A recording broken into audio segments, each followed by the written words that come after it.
ನಮಸ್ಕಾರ ಸ್ನೇಹಿತರೆ. ನಮ್ಮ ದೇಶದಲ್ಲಿ ಆಯುರ್ವೇದಕ್ಕೆ ಹೆಚ್ಚಿನ ಪ್ರಾಮುಖ್ಯತೆ ಕೊಡಲಾಗಿದೆ. ನಮಗೆ ಬರುವ ಅನೇಕ ರೀತಿಯಾದ ಕಾಯಿಲೆಗಳು ಕೇವಲ ಗಿಡಗಳ ಮೂಲಕ ಬಗೆಹರಿಯುತ್ತವೆ. ಎಂತಹ ಕಾಯಿಲೆಗಳನ್ನು ಕೂಡ ಕೆಲ ಗಿಡಗಳು ಗುಣಪಡಿಸುತ್ತದೆ. ಎಷ್ಟೋ ರಹಸ್ಯಗಳು, ಎಷ್ಟೋ ಆರೋಗ್ಯ ಸೂತ್ರಗಳು ಆಯುರ್ವೇದ ಪುಸ್ತಕಗಳಲ್ಲಿ ಬರೆಯಲಾಗಿದೆ. ನಾವು ಪ್ರತಿದಿನ ನೋಡುವಂತಹ ಕೆಲ ಗಿಡಗಳು ನಮಗೆ ಬರುವ ಎಷ್ಟೋ ಆರೋಗ್ಯ ಸಮಸ್ಯೆಗಳನ್ನು ಗುಣಪಡಿಸುತ್ತವೆ. ಇಲ್ಲಿ ನಾವು ನೋಡುತ್ತಿರುವಂತಹ ಈ ಗಿಡ ಹಾದಿ ಬೀದಿಗಳಲ್ಲಿ, ಹೊಲಗಳಲ್ಲಿ, ಬಯಲು ಪ್ರದೇಶಗಳಲ್ಲಿ, ಅಷ್ಟೇ ಯಾಕೆ ನಿಮ್ಮ ಮನೆ ಹಿತ್ತಲಲ್ಲಿಯೂ ಕೂಡ ನೀವು ನೋಡುತ್ತಿರುತ್ತೀರಿ. ಆದರೆ ಇದರ ಹೆಸರಾಗಲಿ ಅಥವಾ ಇದನ್ನು ಯಾವ ರೀತಿ ಉಪಯೋಗಿಸಬೇಕು ಅಂತಾಗಲಿ ತುಂಬ ಜನರಿಗೆ ತಿಳಿಯದು. ಈ ಗಿಡದಲ್ಲಿ ಅಡಗಿರುವ ಆರೋಗ್ಯ ರಹಸ್ಯಗಳು ಹಾಗೂ ಔಷಧ ಗುಣಗಳ ಬಗ್ಗೆ ತಿಳಿದರೆ ನೀವು ಖಂಡಿತ ಶಾಕ್ ಆಗ್ತೀರಿ. ಈ ಚಿಕ್ಕ ಗಿಡದಲ್ಲಿ ಇಷ್ಟೊಂದು ಆರೋಗ್ಯ ಗುಣಗಳಿದೆಯಾ ಎಂದು ಸ್ವತಃ ಡಾಕ್ಟರ್ಗಳು ಕೂಡ ಆಶ್ಚರ್ಯಪಡ್ತಿದ್ದಾರೆ. ಲಕ್ಷಾಂತರ ರೂಪಾಯಿಗಳು ಖರ್ಚು ಮಾಡಿದರೂ ವಾಸಿಯಾಗದಂಥ ಕೆಲ ಕಾಯಿಲೆಗಳು ಈ ಒಂದು ಚಿಕ್ಕ ಗಿಡದಿಂದ ವಾಸಿಯಾಗುತ್ತದೆ. ಈ ಗಿಡದ ಹೆಸರೇನು? ಇದರಲ್ಲಿರುವ ಔಷಧೀಯ ಗುಣಗಳೇನು? ಇದು ಯಾವ ರೀತಿ ನಮ್ಮ ಅನಾರೋಗ್ಯ ಸಮಸ್ಯೆಗಳನ್ನು ಕಡಿಮೆ ಮಾಡುತ್ತದೆ? ಈ ವಿಷಯದ ಬಗ್ಗೆ ಈ ವಿಡಿಯೋದಲ್ಲಿ ತಿಳಿದುಕೊಳ್ಳೋಣ. ಆದರೆ ಅದಕ್ಕೂ ಮುಂಚೆ ನೀವಿನ್ನು ನಮ್ಮ ಚಾನಲ್ನ ಸಬ್ಸ್ಕ್ರೈಬ್ ಮಾಡಿಕೊಂಡಿಲ್ಲ ಅಂದರೆ ಖಂಡಿತ ಈಗಲೇ ಸಬ್ಸ್ಕ್ರೈಬ್ ಮಾಡ್ಕೊಳ್ಳಿ. ಹಾಗೆ ಈ ವಿಡಿಯೋ ಇಷ್ಟ ಆದರೆ ಮರೆಯದೆ ಒಂದು ಲೈಕ್ ಕೊಡಿ. ಈ ವಿಡಿಯೋದಲ್ಲಿ ನೀವು ನೋಡ್ತಿರುವಂತಹ ಈ ಗಿಡ ಸಾಮಾನ್ಯವಾದ ಗಿಡವಲ್ಲ ಅಥವಾ ಯಾವುದೋ ವಿಷ ಗಿಡ ಕೂಡ ಅಲ್ಲ. ಇದರಿಂದ ಅನೇಕ ಆರೋಗ್ಯ ಪ್ರಯೋಜನಗಳು ಸಿಗುತ್ತವೆ. ಇಲ್ಲಿ ನೀವು ನೋಡುತ್ತಿರುವ ಈ ಗಿಡವನ್ನ ಕುಪ್ಪಿ ಗಿಡ ಎಂದು ಕರೆಯುತ್ತಾರೆ. ಕೆಲವರು ಪಿಪ್ಪಿ ಗಿಡ, ಹರಿತ ಮಂಜರಿ, ಮುರಿಪಿಂಡಿ ಅಥವಾ ಕುಪ್ಪಿನ ಟಾಕು ಅಂತಲೂ ಕರೆಯುತ್ತಾರೆ. ಒಂದೊಂದು ಕಡೆ ಒಂದೊಂದು ಹೆಸರಿನಿಂದ ಇದನ್ನು ಕರೆಯಲಾಗುತ್ತದೆ. ಕರ್ನಾಟಕದಲ್ಲಿ ಕುಪ್ಪಿ ಅಥವಾ ಹರಿತ ಮಂಜರಿ ಎಂದು ಕರೆಯುತ್ತಾರೆ. ಈಗ ತಡ ಮಾಡದೆ ಈ ಗಿಡದಿಂದ ಸಿಗುವ ಪ್ರಯೋಜನಗಳ ಬಗ್ಗೆ ತಿಳಿದುಕೊಳ್ಳೋಣ. ತುಂಬ ಜನರಿಗೆ ಹೊಟ್ಟೆಯಲ್ಲಿ ಇನ್ಫೆಕ್ಷನ್ ಆಗಾಗ ಬರ್ತಾ ಇರುತ್ತದೆ. ತಿಂದಿರುವ ಪದಾರ್ಥ ಸರಿಯಾಗಿ ಜೀರ್ಣ ಆಗದೇ ಇರುವುದು ಅಥವಾ ತಿಂದಿರುವ ಆಹಾರ ವಿಷ ಪದಾರ್ಥ ಆಗುವ ಕಾರಣದಿಂದ ಅನೇಕ ಆರೋಗ್ಯ ಸಮಸ್ಯೆಗಳು, ಮುಖ್ಯವಾಗಿ ಜೀರ್ಣ ಸಂಬಂಧಿತ ಸಮಸ್ಯೆಗಳು ಬರುತ್ತಿರುತ್ತದೆ. ಯಾವುದೇ ಜೀರ್ಣಕ್ಕೆ ಸಂಬಂಧಿಸಿದ ಇನ್ಫೆಕ್ಷನ್ಸ್ ಆದರೂ ಕೂಡ ಈ ಕುಪ್ಪಿ ಗಿಡ ಗುಣಪಡಿಸುತ್ತದೆ. ಹೊಟ್ಟೆಯಲ್ಲಿರುವ ಇನ್ಫೆಕ್ಷನ್ಗಳನ್ನು ಕಡಿಮೆ ಮಾಡಿಕೊಳ್ಳಲು ಕುಪ್ಪಿ ಗಿಡವನ್ನು ಯಾವ ರೀತಿಯಾಗಿ ಬಳಸಬೇಕು ಎಂದು ನೋಡೋಣ ಬನ್ನಿ. ಮೊದಲಿಗೆ 4 ಅಥವಾ 5 ಕುಪ್ಪಿ ಎಲೆಗಳನ್ನು ಫ್ರೆಶ್ ಆಗಿ ಗಿಡದಿಂದ ಕಿತ್ತು ತಂದು ಚೆನ್ನಾಗಿ ತೊಳೆದು ಅದರ ಜೊತೆಗೆ 4 ಬೆಳ್ಳುಳ್ಳಿ ಎಸಳನ್ನು ಸೇರಿಸಿ ಚೆನ್ನಾಗಿ ಅರೆದು ಇದನ್ನು ಊಟದ ಜೊತೆ ಚಟ್ನಿ ಥರ ತಿನ್ನಬೇಕು. ಇದನ್ನು ಅನ್ನದಲ್ಲಿ ಕಲಸಿಕೊಂಡು ತಿನ್ನಬಹುದು ಅಥವಾ ಚಪಾತಿಯಲ್ಲಿಯೂ ಕೂಡ ತಿನ್ನಬಹುದು. ಇದನ್ನು ತಿನ್ನೋದ್ರಿಂದ ಹೊಟ್ಟೆಯಲ್ಲಿ ಎಂತಹ ಇನ್ಫೆಕ್ಷನ್ ಇದ್ರೂ ಕೂಡ ಗುಣವಾಗುತ್ತದೆ. ಇನ್ನು ಈ ಕುಪ್ಪಿ ಗಿಡದಿಂದ ಇನ್ನೊಂದು ದೊಡ್ಡ ಸಮಸ್ಯೆಗೂ ಕೂಡ ಪರಿಹಾರ ಇದೆ. ಅದೇನೆಂದರೆ ಪೈಲ್ಸ್ ಪ್ರಾಬ್ಲಮ್. ಇತ್ತೀಚಿನ ದಿನಗಳಲ್ಲಿ 4 ಮನೆಗಳಲ್ಲಿ ಒಬ್ಬರು ಪೈಲ್ಸ್ ಸಮಸ್ಯೆಯಿಂದ ಬಳಲುತ್ತಿರುತ್ತಾರೆ. ಸಾಮಾನ್ಯವಾಗಿ ಪೈಲ್ಸ್ ಪ್ರಾಬ್ಲಮ್ ಮಲಬದ್ಧತೆಯ ಕಾರಣದಿಂದ ಬರುತ್ತದೆ. ಕೆಲವರಿಗೆ ವಂಶ ಪಾರಂಪರ್ಯವಾಗಿಯೂ ಕೂಡ ಬರುತ್ತದೆ. ಪೈಲ್ಸ್ ಏನಾದರೂ ಬಂದರೆ ನವೆ, ನೋವು, ಹಾಗೆ ತೀವ್ರವಾದ ಕಿರಿಕಿರಿಯಾಗುತ್ತದೆ. ಅವರು ಪಡುವ ಬಾಧೆ ಹೇಳಿಕೊಳ್ಳಲು ಸಾಧ್ಯವಾಗುವುದಿಲ್ಲ. ಈ ಸಮಸ್ಯೆಗೆ ಪರಿಹಾರ ಹುಡುಕಿಕೊಂಡು ಎಷ್ಟೋ ಆಸ್ಪತ್ರೆಗಳಿಗೆ ಹೋಗುತ್ತಾರೆ. ಆದರೆ ಆಪರೇಷನ್ ಮಾಡಿ ತೆಗೆದ ನಂತರ ಕೂಡ ಸ್ವಲ್ಪ ದಿನಗಳ ಬಳಿಕ ಮತ್ತೆ ಪೈಲ್ಸ್ ಬರುವ ಸಾಧ್ಯತೆ ಇರುತ್ತದೆ. ಆಪರೇಷನ್ ಮಾಡಿಸಿಕೊಂಡ ನಂತರ ಕೂಡ ಪೂರ್ತಿಯಾಗಿ ಗುಣವಾಯಿತು ಎಂಬ ಫೀಲಿಂಗ್ ಬರುವುದಿಲ್ಲ. ಹಾಗಾಗಿ ಪದೇ ಪದೇ ಆಪರೇಷನ್ ಮಾಡಿಸಿಕೊಳ್ಳಲು ಆಗದೆ, ಹಾಗೆ ಪೈಲ್ಸ್ ಇಟ್ಕೊಂಡು ನೋವು ತಿನ್ನಲು ಆಗದೆ ಅವರು ಮಾನಸಿಕವಾಗಿ, ಶಾರೀರಿಕವಾಗಿ ತುಂಬಾ ನೋವು ಅನುಭವಿಸುತ್ತಿರುತ್ತಾರೆ. ಅಂಥವರಿಗೆ ಈ ಕುಪ್ಪೆ ಗಿಡ ಅದ್ಭುತ ಔಷಧಿ. ಪೈಲ್ಸ್ ಕಾಯಿಲೆಗೆ ಔಷಧಿಗಾಗಿ ಮೊದಲು ಕೆಲವು ಕುಪ್ಪಿ ಎಲೆಗಳನ್ನು ಶೇಖರಿಸಿ ತಂದು ಚೆನ್ನಾಗಿ ತೊಳೆದು ಅದನ್ನೊಂದು ಬಟ್ಟೆಯಲ್ಲಿ ಒರೆಸಿ ನೆರಳಿನಲ್ಲಿ ಒಣಗಿಸಿ ಪುಡಿ ಮಾಡಿ ಇಟ್ಟುಕೊಳ್ಳಬೇಕು. ಆ ಎಲೆಗಳಿಗೆ ಸಮಾನವಾಗಿ ತುಳಸಿ ಎಲೆಗಳನ್ನು ಕೂಡ ತಂದು ಅದನ್ನು ಕೂಡ ನೆರಳಿನಲ್ಲಿ ಒಣಗಿಸಿ ಪುಡಿ ಮಾಡಿಟ್ಟುಕೊಳ್ಳಬೇಕು. ಈ 2 ಎಲೆಗಳ ಪುಡಿಗಳನ್ನು ಚೆನ್ನಾಗಿ ಮಿಕ್ಸ್ ಮಾಡಿಟ್ಟುಕೊಳ್ಳಿ. ನಿಮ್ಮ 3 ಬೆರಳು ಸೇರಿಸಿ ತೆಗೆದುಕೊಂಡ್ರೆ ಎಷ್ಟು ಪುಡಿ ಬರುತ್ತದೋ ಅಷ್ಟು ಪುಡಿಯನ್ನು ಒಂದು ಕಪ್ನಲ್ಲಿ ಹಾಕ್ಕೊಂಡು ಅದನ್ನೊಂದು ಚಮಚ ತುಪ್ಪ ಅಥವಾ ಅರ್ಧ ಚಮಚ ಬೆಣ್ಣೆಯ ಜೊತೆ ಚೆನ್ನಾಗಿ ಮಿಕ್ಸ್ ಮಾಡಿ ಬೆಳಿಗ್ಗೆ ಮತ್ತು ಸಂಜೆ ತಿನ್ನಬೇಕು. ಈ ರೀತಿ ಪ್ರತಿದಿನ ತಿಂತಿದ್ರೆ ಅತಿ ಕಡಿಮೆ ಸಮಯದಲ್ಲಿ ಈ ಪೈಲ್ಸ್ ಸಮಸ್ಯೆ ಹೊರಟು ಹೋಗುತ್ತದೆ. ಕೆಲವರಿಗೆ ಯಾವಾಗಲೂ ಮೈಕೈ ನೋವು ಇದ್ದೇ ಇರುತ್ತದೆ. ಅವರು ಪ್ರತಿದಿನ ಮಾತ್ರೆ ತಿನ್ನಬೇಕಾಗುತ್ತದೆ. ಈ ಸಮಸ್ಯೆಗೂ ಕೂಡ ಕುಪ್ಪಿ ಗಿಡ ಒಳ್ಳೆಯ ಔಷಧಿ. ಇದಕ್ಕಾಗಿ ನೀವು ಕೆಲವು ಕುಪ್ಪಿ ಎಲೆಗಳನ್ನು ತಂದು ಅದನ್ನು ಚೆನ್ನಾಗಿ ತೊಳೆದು ಅರೆದು ರಸವನ್ನು ತೆಗೆದಿಟ್ಟುಕೊಳ್ಳಬೇಕು. ಆ ರಸಕ್ಕೆ ಸಮಾನವಾಗಿ ಎಳ್ಳೆಣ್ಣೆಯನ್ನು ಬೆರೆಸಿ ಕುದಿಯಲು ಇಡಬೇಕು. ಸ್ವಲ್ಪ ಹೊತ್ತು ಚಿಟಪಟ ಎಂದ ಬಳಿಕ ಆ ಶಬ್ದ ನಿಂತು ಹೋಗುತ್ತದೆ. ಅಂದರೆ ನೀರೆಲ್ಲ ಮಾಯವಾಗಿ ಆ ಎಲೆಯ ರಸ ಏನಿದೆಯೋ ಅದು ಬೆಣ್ಣೆಯ ಜೊತೆ ಪೂರ್ತಿಯಾಗಿ ಬೆರೆತು ಹೋಗುತ್ತದೆ. ಆ ಎಣ್ಣೆಯನ್ನು ಒಂದು ಗ್ಲಾಸ್ ಬಾಟಲ್ನಲ್ಲಿ ಸ್ಟೋರ್ ಮಾಡಿಟ್ಟುಕೊಳ್ಳಿ. ಇದನ್ನು ಮಾಡಿಕೊಳ್ಳಲು ಆಗದಿದ್ದರೆ ನಿಮ್ಮ ಹತ್ತಿರದಲ್ಲಿ ಯಾವುದಾದರೂ ಆಯುರ್ವೇದಿಕ್ ಶಾಪ್ ಇದ್ದರೆ ಅಲ್ಲೂ ಕೂಡ ಸಿಗುತ್ತದೆ. ಕುಪ್ಪಿ ಎಣ್ಣೆ ಅಂತ ಕೇಳಿದರೆ ಕೊಡ್ತಾರೆ. ನೀವು ಮಾತ್ರೆ ತಿನ್ನುವುದಕ್ಕಿಂತ ನಿಮ್ಮ ದೇಹದಲ್ಲಿ ಎಲ್ಲಿ ನೋವಿದೆಯೋ ಅಲ್ಲಿ ಈ ಎಣ್ಣೆಯನ್ನು ಸ್ವಲ್ಪ ಗೋರು ಬೆಚ್ಚಗೆ ಮಾಡಿಕೊಂಡು ಹಚ್ಚಿ 1-2 ನಿಮಿಷ ಮಸಾಜ್ ಕೊಟ್ಟರೆ ಕೂಡಲೇ ನೋವು ಹೊರಟು ಹೋಗುತ್ತದೆ. ಇನ್ನು ತಲೆನೋವು, ಇದು ಚಿಕ್ಕವರು ದೊಡ್ಡವರು ಎಂಬ ಭೇದ ಭಾವ ಇಲ್ಲದೆ ಎಲ್ಲರಿಗೂ ಬರುವಂಥದ್ದು.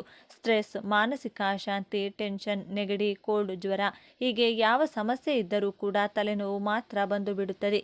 ಇದಕ್ಕೂ ಕೂಡ ಕುಪ್ಪೆ ಗಿಡ ಕೆಲಸ ಮಾಡುತ್ತದೆ. ಇದಕ್ಕೆ ನೀವು ಒಂದು ಹಿಡಿ ಕುಪ್ಪಿ ಎಲೆಗಳನ್ನು ತಂದು ಅದನ್ನು ತೊಳೆದು ಅರೆದು ರಸವನ್ನು ತೆಗೆಯಬೇಕು. ಆ ರಸವನ್ನು ಒಂದು ಕಾಟನ್ ಸಹಾಯದಿಂದ ನಿಮ್ಮ ಹಣೆಯ ಮೇಲೆ ಮಸಾಜ್ ಮಾಡಿಕೊಳ್ಳಬಹುದು. ಅಥವಾ ಒಂದು ತೆಳುವಾದ ಬಟ್ಟೆಯನ್ನು ಆ ರಸದಲ್ಲಿ ಒದ್ದೆ ಮಾಡಿಕೊಂಡು ಅದನ್ನು ಕೂಡ ಹಣೆಯ ಮೇಲೆ ಹಾಕಿಕೊಂಡು 10 ಅಥವಾ 15 ನಿಮಿಷ ಕಣ್ಣು ಮುಚ್ಚಿಕೊಂಡು ರಿಲ್ಯಾಕ್ಸ್ ಮಾಡಿಕೊಂಡ್ರೆ ತಲೆನೋವು ಮಾಯವಾಗುತ್ತದೆ. ಅಷ್ಟೇ ಅಲ್ಲದೆ ಕೆಲವು ದಿನಗಳಲ್ಲಿ ನಿಮಗೆ ತಲೆನೋವು ಬರುವುದು ಪೂರ್ತಿಯಾಗಿ ನಿಂತು ಹೋಗುತ್ತದೆ. ಇನ್ನು ನಾವು ಸೌಂದರ್ಯಕ್ಕೆ ಎಷ್ಟೋ ಖರ್ಚು ಮಾಡುತ್ತೇವೆ. ಮುಖ್ಯವಾಗಿ ಮಹಿಳೆಯರು ಮಾರ್ಕೆಟ್ನಲ್ಲಿ ಬಂದಿರೋ ಹೊಸ ಪ್ರಾಡಕ್ಟ್ಸ್ ಎಲ್ಲ ಕೂಡ ಟ್ರೈ ಮಾಡುತ್ತಾರೆ. ಇದರಿಂದ ಒಮ್ಮೊಮ್ಮೆ ಮುಖದ ಸೌಂದರ್ಯ ಪೂರ್ತಿಯಾಗಿ ಹಾಳು ಮಾಡಿಕೊಳ್ತಾರೆ. ಆದರೆ ಪೂರ್ವ ಕಾಲದಲ್ಲಿ ನಮ್ಮ ಪೂರ್ವಿಕರು ಈ ಕುಪ್ಪಿ ಎಲೆಗಳನ್ನು ಅವರ ಚರ್ಮ ಸೌಂದರ್ಯಕ್ಕೆ ಬಳಸಿಕೊಳ್ತಿದ್ದರಂತೆ. ಕೆಲವು ಕುಪ್ಪಿ ಎಲೆಗಳನ್ನು ತೊಳೆದು ಅರೆದು ಪೇಸ್ಟ್ ಮಾಡಿಕೊಂಡು ಅದನ್ನು ಮುಖಕ್ಕೆ ಫೇಸ್ ಪ್ಯಾಕ್ ಥರ ಅಪ್ಲೈ ಮಾಡಿಕೊಂಡು ಬಿಡುವಿದ್ರೆ ಒಣಗುವವರೆಗೂ ಹಾಗೆ ಬಿಡಿ. ಇಲ್ಲದಿದ್ದರೆ 10 ಅಥವಾ 15 ನಿಮಿಷ ಬಿಟ್ಟು ತಣ್ಣೀರಿನಿಂದ ಮುಖ ತೊಳೆಯುತ್ತಿದ್ರೆ ಮುಖದ ಸೌಂದರ್ಯ ದುಪ್ಪಟ್ಟು ಹೆಚ್ಚಾಗುತ್ತದೆ. ಇದನ್ನು ಪ್ರತಿದಿನ ಹಚ್ಕೊಂಡ್ರೆ ತುಂಬ ಒಳ್ಳೆ ರಿಸಲ್ಟ್ ಇರುತ್ತದೆ. ಹಾಗೆ ಅರ್ಧ ಗಂಟೆ ಹಾಗೆ ಇಟ್ಕೊಂಡು ನಂತರ ತೊಳೆದ್ರೆ ಹೊಳಪು ಹೆಚ್ಚಾಗುತ್ತದೆ. ಈ ಫೇಸ್ ಪ್ಯಾಕ್ ಹಚ್ಚಿಕೊಳ್ಳೋದ್ರಿಂದ ಮುಖದಲ್ಲಿ ಕಾಂತಿ ಹೆಚ್ಚಾಗುತ್ತದೆ.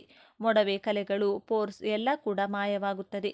ಮುಖದಲ್ಲಿ ಸುಕ್ಕು ಅಥವಾ ಕಣ್ಣಿನ ಸುತ್ತ ಡಾರ್ಕ್ ಸರ್ಕಲ್ ಇದ್ದರೆ ಅದೆಲ್ಲವೂ ಕೂಡ ನಿಧಾನವಾಗಿ ಕಡಿಮೆಯಾಗುತ್ತಾ ಬರುತ್ತದೆ. ಕೆಲವು ದಿನಗಳಲ್ಲಿ ನೀವು ನಿಮ್ಮ ವಯಸ್ಸಿಗಿಂತ ಅತಿ ಚಿಕ್ಕವರಂತೆ ಕಾಣಿಸುತ್ತೀರಿ. ಇನ್ನು ಮಲಬದ್ಧತೆಗೂ ಕೂಡ ಕುಪ್ಪಿ ಗಿಡ ಒಳ್ಳೆಯ ಔಷಧಿ. ಇದಕ್ಕಾಗಿ ನೀವು 1-2 ಕುಪ್ಪಿ ಎಲೆಗಳನ್ನು ಚೆನ್ನಾಗಿ ತೊಳೆದು ಬೆಳಗ್ಗೆ ಎದ್ದ ತಕ್ಷಣ ನೀವು ಎಷ್ಟು ನೀರು ಕುಡಿಯುತ್ತೀರೋ ಅಷ್ಟು ನೀರನ್ನು ರಾತ್ರಿ ಒಂದು ಬಾಟಲ್ ಅಥವಾ ಪಾತ್ರೆಯಲ್ಲಿ ತೆಗೆದಿಟ್ಟುಕೊಂಡು ಅದರಲ್ಲಿ ತೊಳೆದಿಟ್ಟುಕೊಂಡಿರುವಂತಹ ಈ ಕುಪ್ಪಿ ಎಲೆಗಳನ್ನು ಹಾಕಿ ರಾತ್ರಿಯೆಲ್ಲ ಹಾಗೆ ಬಿಟ್ಟು ಬೆಳಗ್ಗೆ ಎದ್ದ ತಕ್ಷಣ ಆ ಎಲೆ ತೆಗೆದು ಹಾಕಿ ಆ ನೀರನ್ನು ಕುಡಿಯಿರಿ. ಇದರಿಂದ ಫ್ರೀಯಾಗಿ ಮೋಷನ್ ಆಗುತ್ತದೆ. ಅತಿ ಶೀಘ್ರದಲ್ಲಿ ಮಲಬದ್ಧತೆ ಕೂಡ ಹೊರಟು ಹೋಗುತ್ತದೆ. ಆದರೆ ನೆನಪಿಟ್ಟುಕೊಳ್ಳಿ, ಈ ರಸವನ್ನು ಅತಿ ಹೆಚ್ಚು ಕುಡಿಯಬಾರದು. ಮಲಬದ್ಧತೆ ಹೋಗಲು ನೀವು ಹೆಚ್ಚು ಕುಪ್ಪಿ ಎಲೆಗಳನ್ನು ಬಳಸುವುದು ಅಥವಾ ನೇರವಾಗಿ ಎಲೆಗಳ ರಸವನ್ನು ತೆಗೆದು ಕುಡಿದರೆ ವಾಮಿಟಿಂಗ್ ಮತ್ತು ಲೂಸ್ ಮೋಷನ್ ಆಗುತ್ತದೆ. ಹಾಗಾಗಿ ನೀರಲ್ಲಿ 1 ಅಥವಾ 2 ಎಲೆಗಳನ್ನು ಮಾತ್ರ ಹಾಕಿಕೊಂಡು ಕುಡಿಯಿರಿ. ಇದಲ್ಲದೆ ಹಲ್ಲು ನೋವಿದ್ದರೂ ಕೂಡ ಈ ಗಿಡದ ಎಲೆಗಳು ಕಡಿಮೆ ಮಾಡುತ್ತದೆ. ಹಲ್ಲು ನೋವು ಎಷ್ಟು ಕಷ್ಟ ಕೊಡುತ್ತದೆ ಎಂದು ನಾವು ಅನುಭವಿಸುವವರೆಗೂ ಕೂಡ ನಮಗೆ ಅರ್ಥವಾಗುವುದಿಲ್ಲ. ಇದಕ್ಕಾಗಿ ನೀವು ಕುಪ್ಪಿ ಎಲೆಗಳನ್ನು ತೊಳೆದು ಅರೆದು ರಸ ತೆಗೆದುಕೊಂಡು ಆ ರಸವನ್ನು ಹತ್ತಿಯಲ್ಲಿ ನೆನೆಸಿ ನಿಮಗೆ ಯಾವ ಹಲ್ಲು ನೋಯುತ್ತಿದೆಯೋ ಆ ಹಲ್ಲಿನ ಮೇಲೆ ಇಟ್ಟುಕೊಳ್ಳಿ. ಹುಳುಕಲ್ಲಿದ್ದರೆ ಅದರ ಮೇಲೂ ಕೂಡ ಇಟ್ಟುಕೊಳ್ಳಿ. ಈ ರೀತಿ ನೀವು ದಿನದಲ್ಲಿ 2 ಸಲ ಮಾಡಬೇಕು. ನಿಮಗೆ ನೋವು ಉಂಟು ಮಾಡುವ ಬ್ಯಾಕ್ಟೀರಿಯಾಗಳನ್ನು ತಂದು ಕೊಂದು ಬಿಡುತ್ತದೆ. ನಿಮಗೆ ನೋವು ಹೋಗುವವರೆಗೂ ಆ ಹತ್ತಿಯನ್ನು ಹಾಗೆ ಇಟ್ಟುಕೊಳ್ಳಬಹುದು. ಒಂದು ವೇಳೆ 10 ನಿಮಿಷಗಳಾದರೂ ನೋವು ಹೋಗದಿದ್ದರೆ ಆ ಹತ್ತಿಯನ್ನು ತೆಗೆದು ಎಸೆದು ಬಿಡಿ. ಇದರರ್ಥ ನಿಮ್ಮ ಹಲ್ಲಿನಲ್ಲಿ ಅತಿ ಹೆಚ್ಚು ಬ್ಯಾಕ್ಟೀರಿಯಾ ಇದೆ ಎಂದು. ದಿನದಲ್ಲಿ 2 ಸಲ ಈ ರೀತಿ ಪ್ರೊಸೀಜರ್ ಫಾಲೋ ಮಾಡ್ತಾ ಇದ್ರೆ ಅತಿ ಬೇಗನೆ ಹಲ್ಲು ನೋವು ಬರುವುದು ಪೂರ್ತಿಯಾಗಿ ನಿಂತು ಹೋಗುತ್ತದೆ. ನಿಮ್ಮ ಹಲ್ಲುಗಳಲ್ಲಿ ಹಾಗೂ ಹುಳುಕಲ್ಲುಗಳಲ್ಲಿ ಎಷ್ಟು ಬ್ಯಾಕ್ಟೀರಿಯಾ ಇದೆಯೋ ಅದೆಲ್ಲ ಕೂಡ ಸತ್ತು ಹೋಗುತ್ತದೆ. ಅಷ್ಟೇ ಅಲ್ಲದೆ ಈ ಕುಪ್ಪಿ ಗಿಡದ ಬೇರುಗಳಿಂದ ಹಲ್ಲುಜ್ಜುತ್ತಿದ್ದರೆ ಹಲ್ಲುಗಳು ದೃಢವಾಗಿ ಆರೋಗ್ಯವಾಗಿ ಬದಲಾಗುತ್ತದೆ. ಹಲ್ಲು ಸಂಬಂಧಿತ ಸಮಸ್ಯೆಗಳು ಭವಿಷ್ಯತ್ತಿನಲ್ಲಿ ಬರುವುದಿಲ್ಲ. ಚಿಕ್ಕ ಪುಟ್ಟ ಗಾಯಗಳು, ಹಣ್ಣುಗಳು ಮುಂತಾದವು ಆದರೂ ಕೂಡ ಈ ಎಲೆಯ ರಸವನ್ನು ಹಚ್ಚಿಕೊಂಡ್ರೆ ಕಡಿಮೆಯಾಗುತ್ತದೆ. ತಾಮ್ರ, ಗರ್ಜಿ, ಅಲರ್ಜಿ ಮುಂತಾದ ಚರ್ಮ ಸಂಬಂಧಿತ ಸಮಸ್ಯೆಗಳಿದ್ರೆ ಈ ಕುಪ್ಪಿ ಎಲೆಗಳನ್ನು ಅರೆದು ಪೇಸ್ಟ್ ಮಾಡಿಕೊಂಡು ನಿಮಗೆ ಎಲ್ಲೆಲ್ಲಿ ಅಲರ್ಜಿ ಇದೆಯೋ ಆ ಜಾಗದಲ್ಲಿ ಆಯಿಂಟ್ಮೆಂಟ್ ಥರ ಹಚ್ಚಿಕೊಳ್ಳಿ. ನೀವು ಸ್ನಾನ ಮಾಡೋಕ್ಕೂ ಅರ್ಧ ಗಂಟೆ ಮುಂಚೆ ಇದನ್ನು ಹಚ್ಚಿಕೊಂಡು ಬಳಿಕ ಸ್ನಾನ ಮಾಡಿಕೊಳ್ಳಿ. ಈ ರೀತಿ ಕೆಲವು ದಿನಗಳು ಮಾಡಿದರೆ ಅಲರ್ಜಿ ಉಂಟು ಮಾಡುವ ಬ್ಯಾಕ್ಟೀರಿಯಾಗಳು ಪೂರ್ತಿಯಾಗಿ ನಿಮ್ಮ ದೇಹದಲ್ಲಿ ಸತ್ತು ಹೋಗುತ್ತದೆ. ಅಲ್ಲಿ ಅಲರ್ಜಿ ಆಗಿತ್ತು ಎಂದು ಹೇಳೋಕೆ ಒಂದು ಚಿಕ್ಕ ಮಾರ್ಕ್ ಕೂಡ ಇರಲ್ಲ. ಭವಿಷ್ಯತ್ತಿನಲ್ಲಿ ಮತ್ತೆ ಆ ಜಾಗದಲ್ಲಿ ಅಲರ್ಜಿ ಬರುವುದಿಲ್ಲ. ಕೆಲವರು ಆಗಾಗ ಮೂರ್ಛೆ ಹೋಗುತ್ತಾರೆ. ಅಂಥವರಿಗೆ 1 ಚಮಚ ಎಮ್ಮೆ ತುಪ್ಪದಲ್ಲಿ 1 ಚಮಚ ಕುಪ್ಪಿ ಎಲೆಯ ರಸವನ್ನು ಬೆರೆಸಿಕೊಟ್ರೆ ನಿಧಾನವಾಗಿ ಮೂರ್ಛೆ ಸಮಸ್ಯೆ ಕಡಿಮೆಯಾಗುತ್ತದೆ. ಆದರೆ ಇದನ್ನು ಪ್ರತಿದಿನ ಮಾಡಲು ಹೋಗಬೇಡಿ. ಅವರು ಯಾವಾಗ ಮೂರ್ಛೆ ಹೋಗುತ್ತಾರೋ ಅವರು ಮೂರ್ಛೆಯಿಂದ ಎದ್ದ ಮೇಲೆ ಮಾತ್ರ ಇದನ್ನು ಕುಡಿಸಿ. ಈ ರೀತಿ ಆಗಾಗ ಮೂರ್ಛೆ ಹೋದಾಗ ಮಾಡ್ತಿದ್ರೆ ಪೂರ್ತಿಯಾಗಿ ಅವರಿಗೆ ಮೂರ್ಛೆ ಬರುವುದು ನಿಂತು ಹೋಗುತ್ತದೆ ರೀತಿ ಹೇಳುತ್ತಾ ಹೋದರೆ ಒಂದು ದಿನವೆಲ್ಲ ಹಿಡಿಯುತ್ತದೆ. ಆದರೆ ಸಾಮಾನ್ಯವಾಗಿ ನಮಗೆ ಬರುವಂತಹ ಕಾಯಿಲೆಗಳು ಅಥವಾ ಆರೋಗ್ಯ ಸಮಸ್ಯೆಗಳ ಬಗ್ಗೆ ಮಾತ್ರ ಈ ವಿಡಿಯೋದಲ್ಲಿ ಪರಿಹಾರ ತಿಳಿಸಿಕೊಟ್ಟಿದ್ದೀನಿ. ಸಾಧ್ಯವಾದಷ್ಟು ನಮಗೆ ಬರುವ ಆರೋಗ್ಯ ಸಮಸ್ಯೆಗಳನ್ನು ನಾವೇ ನಿವಾರಿಸಿಕೊಂಡ್ರೆ ತುಂಬ ಒಳ್ಳೆಯದು. ನಮ್ಮ ಕೈಯಲ್ಲಿ ಆಗದೇ ಇದ್ದಾಗ ಮಾತ್ರ ನಾವು ಡಾಕ್ಟರ್ ಹತ್ರ ಹೋಗಬೇಕು. ಆಗಲೇ ಇನ್ನೊಂದಷ್ಟು ದಿನ ಆರೋಗ್ಯವಾಗಿ ಕೆಲ ದಿನಗಳು ಹೆಚ್ಚಾಗಿ ಬದುಕಲು ಸಾಧ್ಯ.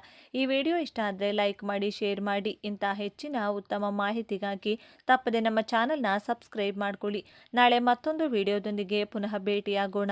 ನಿಮ್ಮ ಮನೆಯ ಅಂಗಳದಲ್ಲೋ, ಹಳ್ಳಿಯ ದಾರಿಯಲ್ಲೋ ಅಥವಾ ಯಾವುದೋ ಹಳೆಯ ದೇವಸ್ಥಾನದ ಪಕ್ಕದಲ್ಲೋ ಸುಮ್ಮನೆ ಗಾಳಿಗೆ ತಲೆಯಾಡಿಸುತ್ತಾ ನಿಂತಿರುವ ಆ ಬೇವಿನ ಮರವನ್ನು ನೀವು ದಿನವೂ ನೋಡಿರಬಹುದು.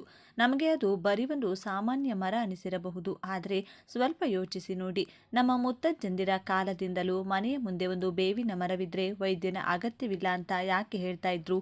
ಇಂದಿನ ಆಧುನಿಕ ವಿಜ್ಞಾನ, ಸೂಪರ್ ಕಂಪ್ಯೂಟರ್ಗಳು ಮತ್ತು ಕೋಟ್ಯಾಂತರ ರೂಪಾಯಿ ವೆಚ್ಚದ ಲ್ಯಾಬ್ಗಳು ಸಾಧಿಸಲು ಹೊರಟಿರುವುದನ್ನು ನಮ್ಮ ಆಯುರ್ವೇದದ ಋಷಿಮುನಿಗಳು ಸಾವಿರಾರು ವರ್ಷಗಳ ಹಿಂದೆಯೇ ಈ ಒಂದೇ ಒಂದು ಕಹಿಯೊಳಗೆ ಹೇಗೆ ಕಂಡುಕೊಂಡರು? ಜಗತ್ತಿನ ದೊಡ್ಡ ದೊಡ್ಡ ದೇಶಗಳು ಈ ಮರದ ಮೇಲೆ ಪೇಟೆಂಟ್ ಪಡೆಯಲು ಯುದ್ಧವನ್ನೇ ನಡೆಸಿದ್ದವು ಅಂದರೆ ನೀವು ನಂಬ್ತೀರಾ? ಹೌದು ಸ್ನೇಹಿತರೆ, ಆಯುರ್ವೇದದಲ್ಲಿ ಇದನ್ನು ಸರ್ವರೋಗ ನಿವಾರಣಿ ಅಂದರೆ ಸಮಸ್ತ ರೋಗಗಳನ್ನು ಗುಣಪಡಿಸುವ ದೈವಿಕ ವೃಕ್ಷ ಎಂದು ಕರೆಯಲಾಗುತ್ತದೆ. ಜಗತ್ತಿನ ವಿಜ್ಞಾನಿಗಳು ಇಂದಿಗೂ ಆಶ್ಚರ್ಯ ಪಡುವಂಥ ಅನೇಕ ರಹಸ್ಯಗಳು ಅಮೃತದ ಹನಿಯಿಂದ ಹುಟ್ಟಿದ ಪೌರಾಣಿಕ ಕಥೆಗಳು, ತಂತ್ರ ಮಂತ್ರ ಮತ್ತು ಧಾರ್ಮಿಕ ನಂಬಿಕೆಗಳು ಹಾಗೂ ನಮ್ಮ ತಲೆಯಿಂದ ಕಾಲಿನವರೆಗೆ ಪ್ರತಿಯೊಂದು ಅಂಗಕ್ಕೂ ವರವಾಗುವ ಆಯುರ್ವೇದದ ಸತ್ಯಗಳು ಈ ಬೇವಿನ ಮರದಲ್ಲಿ ಅಡಗಿವೆ. ಇವತ್ತಿನ ಈ ಸುದೀರ್ಘ ಮತ್ತು ವಿಶೇಷವಾದ ವಿಡಿಯೋದಲ್ಲಿ ನಾವು ಬೇವಿನ ಮರದ ಸಂಪೂರ್ಣ ಇತಿಹಾಸ, ಪ್ರಾಚೀನ ಪುರಾಣಗಳಲ್ಲಿ ಬರುವ ರೋಮಾಂಚಕ ಕಥೆಗಳು, ವಿಜ್ಞಾನಿಗಳು ಕಂಡುಕೊಂಡ ರಹಸ್ಯಗಳು, ಆಯುರ್ವೇದದ ಮೂಲ ಸೂತ್ರಗಳು, ಹಾಗೆಯೇ ನಿಮ್ಮ ದಿನನಿತ್ಯದ ಆರೋಗ್ಯ ಮತ್ತು ಸೌಂದರ್ಯಕ್ಕೆ ಇದನ್ನು ಹೇಗೆ ಬಳಸಬೇಕು ಎಂಬುದನ್ನು ಅತ್ಯಂತ ವಿವರವಾಗಿ ತಿಳಿಯಲಿದ್ದೇವೆ. ನೀವು ಚಹಾ ಅಥವಾ ಕಾಫಿ ಕುಡಿಯುತ್ತಾ ಅತ್ಯಂತ ಶಾಂತವಾಗಿ ಕುಳಿತು ಈ ವಿಡಿಯೋವನ್ನು ಕೊನೆಯವರೆಗೂ ಕೇಳಿ. ಯಾಕಂದರೆ ಇಲ್ಲಿ ನೀವು ತಿಳಿಯುವ ಮಾಹಿತಿ ನಿಮ್ಮ ಹಾಗೂ ನಿಮ್ಮ ಕುಟುಂಬದ ಆರೋಗ್ಯದ ದೃಷ್ಟಿಕೋನವನ್ನೇ ಬದಲಾಯಿಸಲಿದೆ. ಸ್ನೇಹಿತರೆ, ಬೇವಿನ ಮರದ ಇತಿಹಾಸ ನಿನ್ನೆ ಇವತ್ತಿನದಲ್ಲ. ಇದು ಮಾನವನ ನಾಗರಿಕತೆಯಷ್ಟೇ ಹಳೆಯದು. ನಾವು ಸಿಂಧೂ ಕಣಿವೆ ನಾಗರಿಕತೆಯ ಇತಿಹಾಸವನ್ನು ತಿರುವಿ ನೋಡಿದೆ ಅಂದರೆ ಸುಮಾರು 5000 ವರ್ಷಗಳ ಹಿಂದೆ ಹರಪ್ಪ ಮತ್ತು ಮೆಹಂಜಾದೊರೋ ಉತ್ಖನನ ನಡೆಸಿದಾಗ ಅಲ್ಲಿನ ಉತ್ಖನನದಲ್ಲಿ ಸಿಕ್ಕ ಮಣ್ಣಿನ ಮಡಕೆಗಳಲ್ಲಿ ಮತ್ತು ಕಲ್ಲಿನ ಪಾತ್ರೆಗಳಲ್ಲಿ ಬೇವಿನ ಎಲೆಗಳ ಕಷಾಯ ಮತ್ತು ಬೇವಿನ ಎಣ್ಣೆಯ ಕುರುಹುಗಳು ಸಿಕ್ಕಿವೆ. ಅಂದರೆ ಇಂದಿನ ನವೀನ ವೈದ್ಯಕೀಯ ಪದ್ಧತಿ ಹುಟ್ಟುವುದಕ್ಕೂ ಸಾವಿರಾರು ವರ್ಷಗಳ ಮುಂಚೆಯೇ ಭಾರತೀಯರು ಬೇವಿನ ಕೀಟನಾಶಕ, ಬ್ಯಾಕ್ಟೀರಿಯಾ ವಿರೋಧಿ ಮತ್ತು ರೋಗ ನಿರೋಧಕ ಗುಣಗಳನ್ನು ಚೆನ್ನಾಗಿ ತಿಳಿದುಕೊಂಡಿದ್ದರು. ಸಂಸ್ಕೃತದಲ್ಲಿ ಬೇವಿನ ಮರಕ್ಕೆ ಅತ್ಯಂತ ಸುಂದರವಾದ ಹೆಸರುಗಳಿವೆ. ಅದರಲ್ಲಿ ಮುಖ್ಯವಾದದ್ದು ಅರಿಷ್ಟ. ಸಂಸ್ಕೃತದಲ್ಲಿ ಅರಿಷ್ಟ ಅಂದರೆ ರೋಗಗಳನ್ನು ದೂರವಿಡುವುದು ಅಥವಾ ನಾಶವಿಲ್ಲದ್ದು ಅಥವಾ ಪರಿಪೂರ್ಣವಾದದ್ದು ಎಂದರ್ಥ. ಅಂದರೆ ಯಾವುದು ಆರೋಗ್ಯವನ್ನು ನೀಡುತ್ತದೆಯೋ ಅದೇ ನಿಮ್ಮ ಅಥವಾ ಬೇವು. ಪ್ರಾಚೀನ ಭಾರತೀಯ ವಾಸ್ತುಶಾಸ್ತ್ರ ಮತ್ತು ವೃಕ್ಷಾಯುರ್ವೇದದಲ್ಲಿ ಒಂದು ನಿಯಮವಿತ್ತು. ಮನೆ ಕಟ್ಟುವಾಗ ಅಥವಾ ಊರನ್ನು ನಿರ್ಮಿಸುವಾಗ ದಕ್ಷಿಣ ಅಥವಾ ಪಶ್ಚಿಮ ದಿಕ್ಕಿನಲ್ಲಿ ಕಡ್ಡಾಯವಾಗಿ ಬೇವಿನ ಮರವನ್ನು ನೆಡಬೇಕು. ಏಕೆ ಗೊತ್ತಾ? ಅಂದಿನ ಕಾಲದಲ್ಲಿ ಇಂದಿನಂತೆ ರಾಸಾಯನಿಕ ಫಿನೈಲ್ ಅಥವಾ ಆಲ್ಕೋಹಾಲ್ ಆಧಾರಿತ ಸ್ಯಾನಿಟೈಸರ್ಗಳು ಇರಲಿಲ್ಲ. ಬೇವಿನ ಮರದಿಂದ ಬೀಸುವ ತಂಪಾದ ಗಾಳಿಯೇ ಮನೆಗೆ ಬರುವ ಕ್ರಿಮಿಕೀಟಗಳನ್ನು, ವೈರಸ್ಗಳನ್ನು ಮತ್ತು ಸಾಂಕ್ರಾಮಿಕ ರೋಗಗಳನ್ನು ತಡೆಯುವ ನೈಸರ್ಗಿಕ ಏರ್ ಪ್ಯೂರಿಫೈಯರ್ ಆಗಿ ಕೆಲಸ ಮಾಡ್ತಿತ್ತು. ಈಗ ಬೇವಿನ ಮರದ ಪೌರಾಣಿಕ ಹಿನ್ನೆಲೆಗೆ ಬರೋಣ. ನಮ್ಮ ಭಾರತೀಯ ಸಂಸ್ಕೃತಿಯಲ್ಲಿ ಯಾವುದನ್ನು ಸುಮ್ಮನೆ ಪೂಜಿಸುವುದಿಲ್ಲ. ಅದರ ಹಿಂದೆ ಒಂದು ಆಳವಾದ ವೈಜ್ಞಾನಿಕ ಅಥವಾ ಪೌರಾಣಿಕ ಹಿನ್ನೆಲೆ ಇದ್ದೇ ಇರುತ್ತದೆ. ಬೇವಿನ ಮರಕ್ಕೂ ಮತ್ತು ದೇವತೆಗಳಿಗೂ ಇರುವ ಬಾಂಧವ್ಯದ ಬಗ್ಗೆ ಪುರಾಣಗಳಲ್ಲಿ ಕೆಲವು ಅತ್ಯಂತ ರೋಮಾಂಚಕ ಕಥೆಗಳಿವೆ. ಒಂದು ಸಮುದ್ರ ಮಂಥನದ ಮತ್ತು ಅಮೃತದ ಹನಿ ಪುರಾಣಗಳ ಪ್ರಕಾರ ದೇವತೆಗಳು ಮತ್ತು ಅಸುರರು ಸೇರಿ ಕ್ಷೀರಸಾಗರವನ್ನು ಮಂಥನ ಮಾಡುವಾಗ ಧನ್ವಂತರಿ ದೇವರು ಅಮೃತದ ಕಲಶವನ್ನು ಹಿಡಿದು ಹೊರಬರುತ್ತಾರೆ. ಅಮೃತವನ್ನು ರಾಕ್ಷಸರಿಂದ ರಕ್ಷಿಸಲು ಗರುಡ ದೇವನು ಆ ಕಲಶವನ್ನು ತೆಗೆದುಕೊಂಡು ಆಕಾಶ ಮಾರ್ಗವಾಗಿ ಹಾರುವಾಗ ಅಮೃತದ ಕಲಶದಿಂದ ಕೆಲವು ಹನಿಗಳು ಭೂಮಿಯ ಮೇಲೆ ಚೆಲ್ಲುತ್ತವೆ. ಆ ಅಮೃತದ ಹನಿಗಳು ಬಿದ್ದ ಜಾಗದಲ್ಲಿ ಹುಟ್ಟಿಕೊಂಡಿದ್ದೇ ಬೇವಿನ ಮರ ಎಂಬ ನಂಬಿಕೆ ಇದೆ. ಅದಕ್ಕಾಗಿಯೇ ಬೇವಿನ ಎಲೆಗಳು ನಾಲಿಗೆಗೆ ಎಷ್ಟೇ ಕಹಿಯಾಗಿದ್ದರೂ ಅದನ್ನು ತಿಂದಾಗ ಅಮೃತದಂತೆ ದೇಹಕ್ಕೆ ಜೀವದಾನ ಮಾಡುತ್ತದೆ ಮತ್ತು ಅಕಾಲಿಕ ಮರಣವನ್ನು ತಪ್ಪಿಸುತ್ತದೆ ಎಂದು ಬರೆಯಲಾಗಿದೆ. 2 ಶಕ್ತಿ ದೇವತೆ ಮತ್ತು ಮಾರಿಯಮ್ಮನ ಸಂಪ್ರದಾಯ. ದಕ್ಷಿಣ ಭಾರತದಲ್ಲಂತೂ ಬೇವಿನ ಮರವನ್ನು ಬರೀ ಗಿಡವಾಗಿ ನೋಡದೆ ದೇವಿಯ ಸ್ವರೂಪ ಎಂದೇ ಆರಾಧಿಸಲಾಗುತ್ತದೆ. ರೇಣುಕಾ ಯಲ್ಲಮ್ಮ, ಮಾರಿಕಾಂಬೆ, ದುರ್ಗಾದೇವಿ ಅಥವಾ ಶೀತಲಾದೇವಿಯ ಪೂಜೆಯಲ್ಲಿ ಬೇವಿನ ಎಲೆಗಳಿಗೆ ಮೊದಲ ಸ್ಥಾನ. ಹಿಂದಿನ ಕಾಲದಲ್ಲಿ ಊರಿಗೆ ಊರೇ ಸಾಂಕ್ರಾಮಿಕ ರೋಗಗಳಿಗೆ ತುತ್ತಾದಾಗ ಅದಕ್ಕೆ ಸೂಕ್ತ ವೈದ್ಯಕೀಯ ಚಿಕಿತ್ಸೆ ಇರಲಿಲ್ಲ. ಆಗ ಜನರು ದೇವಿಯ ಕೋಪ ಎಂದು ಭಾವಿಸಿ ಬೇವಿನ ಎಲೆಗಳನ್ನು ಮನೆಗಳ ಮುಂದೆ ತೂಗುತ್ತಿದ್ದರು. ರೋಗಿಯ ಹಾಸಿಗೆಯ ಮೇಲೆ ಬೇವಿನ ಎಲೆಗಳನ್ನು ಹಾಸುತ್ತಿದ್ದರು ಮತ್ತು ಬೇವಿನ ನೀರಿನಿಂದ ಸ್ನಾನ ಮಾಡಿಸುತ್ತಿದ್ದರು. ಇದರ ಹಿಂದಿನ ವಿಜ್ಞಾನವೇನೆಂದರೆ, ಬೇವಿನ ಎಲೆಗಳಲ್ಲಿ ಜಗತ್ತಿನ ಅತ್ಯಂತ ಪ್ರಬಲವಾದ ಆಂಟಿವೈರಲ್ ಗುಣಗಳಿವೆ. ಇದು ವೈರಸ್ ಹರಡುವುದನ್ನು ತಡೆಯುತ್ತಿತ್ತು ಮತ್ತು ರೋಗಿಗೆ ತುರಿಕೆ ಕಡಿಮೆಯಾಗುವಂತೆ ಮಾಡುತ್ತಿತ್ತು. ನಮ್ಮ ಹಿರಿಯರು ಇದನ್ನು ಧಾರ್ಮಿಕ ಚೌಕಟ್ಟಿನಲ್ಲಿ ತಂದು ಪ್ರತಿಯೊಬ್ಬರೂ ಅನುಸರಿಸುವಂತೆ ಮಾಡಿದರು. 3. ಸೂರ್ಯದೇವ ಮತ್ತು ಬೇವಿನ ಶಾಖ ತಣಿಸುವ ಶಕ್ತಿ. ಮತ್ತೊಂದು ಕಥೆಯ ಪ್ರಕಾರ, ಸೂರ್ಯದೇವರ ತೀವ್ರವಾದ ತಾಪದಿಂದ ಭೂಮಿಯ ಜೀವಿಗಳನ್ನು ರಕ್ಷಿಸಲು ದೇವತೆಗಳು ಭೂಮಿಗೆ ಕಳುಹಿಸಿದ ವರವೇ ಬೇವಿನ ಮರ. ಬೇಸಿಗೆಯ ಸುಡು ಬಿಸಿಲಿನಲ್ಲಿ ಬೇವಿನ ಮರದ ನೆರಳಿನಲ್ಲಿ ಕುಳಿತರೆ ಸಿಗುವ ತಂಪು ಬೇರೆ ಯಾವ ಮರದ ಅಡಿಯಲ್ಲೂ ಸಿಗುವುದಿಲ್ಲ. ಬೇವಿನ ಮರವು ತನ್ನ ಸುತ್ತಲಿನ ತಾಪಮಾನವನ್ನು 2 ರಿಂದ 3 ಡಿಗ್ರಿ ಸೆಲ್ಸಿಯಸ್ ಕಡಿಮೆ ಮಾಡುವ ಸಾಮರ್ಥ್ಯ ಹೊಂದಿದೆ. ಸ್ನೇಹಿತರೆ, ಇಲ್ಲಿಯವರೆಗೆ ನೀವು ಕೇಳಿದ ಬೇವಿನ ಮರದ ಇತಿಹಾಸ ಮತ್ತು ಪೌರಾಣಿಕ ವಿಷಯಗಳು ನಿಮಗೆ ಹೊಸದಾಗಿ ಅನಿಸಿದರೆ ಮತ್ತು ಉಪಯುಕ್ತವಾಗಿದ್ದರೆ ದಯವಿಟ್ಟು ಈ ವಿಡಿಯೋಗೆ ಲೈಕ್ ಮಾಡಿ, ನಮ್ಮ ಚಾನೆಲ್ನ ಸಬ್ಸ್ಕ್ರೈಬ್ ಮಾಡ್ಕೊಳ್ಳಿ. ಬೇವಿನ ಮರವನ್ನು ಆಧುನಿಕ ವಿಜ್ಞಾನಿ 21ನೇ ಸೆಂಚುರಿ ಟ್ರೀ ಅಥವಾ ನಿಸರ್ಗದ ಅದ್ಭುತ ಕೊಡುಗೆ ಎಂದು ಏಕೆ ಕರೆಯುತ್ತಾರೆ ಗೊತ್ತಾ? ಬೇವಿನ ಮರದ ಬಗ್ಗೆ ವಿಜ್ಞಾನಿಗಳು ನಡೆಸಿದ ಸಂಶೋಧನೆಗಳಲ್ಲಿ ಕೆಲವು ದಂಗು ಬಡಿಸುವ ಸತ್ಯಗಳು ಹೊರಬಂದಿವೆ. ಗಾಳಿ ಶುದ್ಧೀಕರಣ ಮತ್ತು ಆಮ್ಲಜನಕದ ಗಣಿ. ಬೇವಿನ ಮರವು ಸಾಮಾನ್ಯ ಮರಗಳಿಗಿಂತ 3 ಪಟ್ಟು ಹೆಚ್ಚು ಇಂಗಾಲದ ಡೈಆಕ್ಸೈಡ್ CO2 ಅನ್ನು ಹೀರಿಕೊಳ್ಳುತ್ತದೆ. ಅಷ್ಟೇ ಅಲ್ಲ, ವಿಷಕಾರಿ ಅನಿಲಗಳನ್ನು ತನ್ನೊಳಗೆ ಹೀರಿಕೊಂಡು ಗಾಳಿಯನ್ನು ಶುದ್ಧಗೊಳಿಸುತ್ತದೆ. ಅಜಾಡಿರಾಕ್ಟಿನ್ ಎಂಬ ರಹಸ್ಯ ರಾಸಾಯನಿಕ. ಬೇವಿನ ಎಲೆ ಮತ್ತು ಬೀಜಗಳಲ್ಲಿ ಅಜಾಡಿರಾಕ್ಟಿನ್ ಎಂಬ ನೈಸರ್ಗಿಕ ರಾಸಾಯನಿಕವಿದೆ. ಇದು ಕೀಟಗಳ ಸಂತಾನೋತ್ಪತ್ತಿ ವ್ಯವಸ್ಥೆಯನ್ನು ಮತ್ತು ಹಸಿವನ್ನು ಸಂಪೂರ್ಣವಾಗಿ ತಡೆದುಹಾಕುತ್ತದೆ. ಅಂದರೆ ರಾಸಾಯನಿಕ ಕೀಟನಾಶಕಗಳಂತೆ ಇದು ಪರಿಸರಕ್ಕೆ ವಿಷವನ್ನು ಹರಡುವುದಿಲ್ಲ, ಬದಲಾಗಿ ಹಾನಿಕಾರಕ ಕೀಟಗಳನ್ನು ನೈಸರ್ಗಿಕವಾಗಿ ಓಡಿಸುತ್ತದೆ. ಆದರೆ ರೈತನಿಗೆ ಉಪಕಾರಿಯಾದ ಮಣ್ಣಿನ ಹುಳಗಳಿಗೆ ಅಥವಾ ಜೇನುನೊಣಗಳಿಗೆ ಇದರಿಂದ ಯಾವುದೇ ತೊಂದರೆಯಾಗುವುದಿಲ್ಲ. ಜಾಗತಿಕ ಪೇಟೆಂಟ್ ಯುದ್ಧ. 1990ರ ದಶಕದಲ್ಲಿ ಅಮೆರಿಕಾದ ಒಂದು ದೊಡ್ಡ ಬಹುರಾಷ್ಟ್ರ ಕಂಪನಿ ಬೇವಿನ ಮರದ ಕೀಟನಾಶಕ ಗುಣಗಳ ಮೇಲೆ ಪೇಟೆಂಟ್ ಪಡೆದುಕೊಳ್ಳಲು ಯತ್ನಿಸಿತ್ತು. ಅಂದರೆ ಭಾರತೀಯರು ತಮ್ಮ ಅಂಗಳದ ಬೇವಿನ ಮರವನ್ನು ಬಳಸಬೇಕಾದರೂ ವಿದೇಶಿ ಕಂಪನಿಗೆ ಹಣ ಕೊಡಬೇಕಾದ ಪರಿಸ್ಥಿತಿ ಬಂದಿತ್ತು. ಆಗ ಭಾರತ ಸರ್ಕಾರ ಮತ್ತು ಸಂಶೋಧಕರು ನಮ್ಮ ಪ್ರಾಚೀನ ಗ್ರಂಥಗಳನ್ನು ಆಧಾರವಾಗಿಟ್ಟುಕೊಂಡು ಅಂತಾರಾಷ್ಟ್ರೀಯ ನ್ಯಾಯಾಲಯದಲ್ಲಿ ಸುದೀರ್ಘ ಕಾನೂನು ಹೋರಾಟ ನಡೆಸಿ ಬೇವಿನ ಮೇಲಿನ ಪೇಟೆಂಟ್ ಅನ್ನು ರದ್ದುಗೊಳಿಸಿ ಬೇವು ಭಾರತದ ನೈಸರ್ಗಿಕ ಆಸ್ತಿ ಎಂದು ಜಗತ್ತಿಗೆ ಸಾಬೀತುಪಡಿಸಿದರು. ಆಯುರ್ವೇದದ ಮಹಾನ್ ಪಂಡಿತರಾದ ಮಹರ್ಷಿ ಚರಕ ಮತ್ತು ಮಹರ್ಷಿ ಸುಶ್ರುತ ತಮ್ಮ ಗ್ರಂಥಗಳಲ್ಲಿ ಬೇವಿನ ಮರದ ಪ್ರತಿಯೊಂದು ಭಾಗದ ಔಷಧೀಯ ಗುಣಗಳನ್ನು ಬರೆದಿಟ್ಟಿದ್ದಾರೆ. ಆಯುರ್ವೇದದಲ್ಲಿ ಬೇವನ್ನು ಪಂಚಾಂಗ ಸಸ್ಯ ಎನ್ನಲಾಗುತ್ತದೆ. ಅಂದರೆ ಇದರ 5 ಭಾಗಗಳು ಎಲೆ, ಹೂ, ಹಣ್ಣು, ತೊಗಟೆ ಮತ್ತು ಬೇರು ಪ್ರತಿಯೊಂದು ಬೇರೆ ಬೇರೆ ರೋಗಗಳಿಗೆ ಮದ್ದಾಗಿ ಕೆಲಸ ಮಾಡುತ್ತವೆ. 1. ಬೇವಿನ ಎಲೆಗಳು ರಕ್ತ ಶುದ್ಧೀಕರಣ, ಚರ್ಮ ರೋಗಗಳು ಮತ್ತು ಇನ್ಸುಲಿನ್ ಹೆಚ್ಚಿಸಲು ಅತ್ಯುತ್ತಮ. 2. ಬೇವಿನ ತೊಗಟೆ ತೀವ್ರವಾದ ಜ್ವರ, ಹಲ್ಲಿನ ಕಾಯಿಲೆಗಳು ಮತ್ತು ಜೀರ್ಣಕ್ರಿಯೆಯ ತೊಂದರೆಗೆ ತೊಗಟೆಯ ಕಷಾಯ ಬಳಸಲಾಗುತ್ತದೆ. 3. ಬೇವಿನ ಹೂಗಳು. ಯುಗಾದಿ ಹಬ್ಬದಂದು ನಾವು ಬೇವು ಬೆಲ್ಲ ತಿನ್ನುತ್ತೇವೆ. ಬೇವಿನ ಹೂ ಕಫ ಮತ್ತು ಪಿತ್ತವನ್ನು ಶಮನಗೊಳಿಸುತ್ತದೆ, ಜೀರ್ಣಶಕ್ತಿಯನ್ನು ಹೆಚ್ಚಿಸುತ್ತದೆ. 4. ಬೇವಿನ ಹಣ್ಣು ಮತ್ತು ಬೀಜ. ಬೇವಿನ ಬೀಜದಿಂದ ತೆಗೆಯುವ ಬೇವಿನೆಣ್ಣೆ ಕೀಲು ನೋವು, ಸಂಧಿವಾತ ಮತ್ತು ಚರ್ಮದ ಕಠಿಣ ಕಾಯಿಲೆಗಳಿಗೆ ಶಮನಕಾರಿ. 5. ಬೇವಿನ ಬೇರು. ದೇಹದಲ್ಲಿರುವ ವಿಷಕಾರಿ ಅಂಶಗಳನ್ನು ಹೊರಹಾಕಲು ಬೇವಿನ ಚೂರ್ಣವನ್ನು ಆಯುರ್ವೇದ ವೈದ್ಯರು ಬಳಸುತ್ತಾರೆ. ತ್ರಿದೋಷಗಳ ಮೇಲೆ ಬೇವಿನ ಪ್ರಭಾವ. ಆಯುರ್ವೇದದ ಪ್ರಕಾರ ನಮ್ಮ ದೇಹ ವಾತ ಪಿತ್ತ ಮತ್ತು ಕಫ ಎಂಬ 3 ದೋಷಗಳಿಂದ ಚಲಿಸುತ್ತದೆ. ಬೇವು ತನ್ನ ತಿಕ್ತರಸ ಅಂದರೆ ಕಹಿರುಚಿ ಮತ್ತು ಕಟು ವಿಭಾಗದಿಂದ ಅತಿಯಾದ ಪಿತ್ತ ಮತ್ತು ಕಫದೋಷವನ್ನು ಸಂಪೂರ್ಣವಾಗಿ ಸಮತೋಲನಕ್ಕೆ ತರುತ್ತದೆ. ಈಗ ನಮ್ಮ ದಿನನಿತ್ಯದ ಜೀವನದಲ್ಲಿ ಬೇವಿನ ಮರ ನಮಗೆ ಹೇಗೆ ವರವಾಗುತ್ತದೆ ಎಂಬುದನ್ನು ಹಂತ ಹಂತವಾಗಿ ನೋಡೋಣ. 1. ಮಧುಮೇಹ ನಿಯಂತ್ರಣ ಅಂದರೆ ಡಯಾಬಿಟಿಸ್ ಕಂಟ್ರೋಲ್. ಇಂದಿನ ಕಾಲದಲ್ಲಿ 40%ಕ್ಕೂ ಹೆಚ್ಚು ಜನರು ಮಧುಮೇಹದಿಂದ ಬಳಲುತ್ತಿದ್ದಾರೆ. ಪ್ರತಿದಿನ ಬೆಳಿಗ್ಗೆ ಖಾಲಿ ಹೊಟ್ಟೆಯಲ್ಲಿ 4 ರಿಂದ 5 ಎಲೆಯ ಬೇವಿನ ಎಲೆಗಳನ್ನು ಚೆನ್ನಾಗಿ ಜಗಿದು ತಿನ್ನುವುದರಿಂದ ಅಥವಾ ಬೇವಿನ ಎಲೆಯ ರಸವನ್ನು ಕುಡಿಯುವುದರಿಂದ ರಕ್ತದಲ್ಲಿನ ಗ್ಲೂಕೋಸ್ ಮಟ್ಟ ನಿಯಂತ್ರಣಕ್ಕೆ ಬರುತ್ತದೆ. ಇದು ಮೈದೋಜೀರಕ ಗ್ರಂಥಿಯನ್ನ ಅಂದರೆ ಪ್ಯಾನ್ಕ್ರಿಯಾಸ್ ಉತ್ತೇಜಿಸಿ ನೈಸರ್ಗಿಕ ಇನ್ಸುಲಿನ್ ಉತ್ಪಾದನೆಗೆ ನೆರವಾಗುತ್ತದೆ. 2. ಹಲ್ಲು ಮತ್ತು ಬಾಯಿಯ ಸಂಪೂರ್ಣ ರಕ್ಷಣೆ.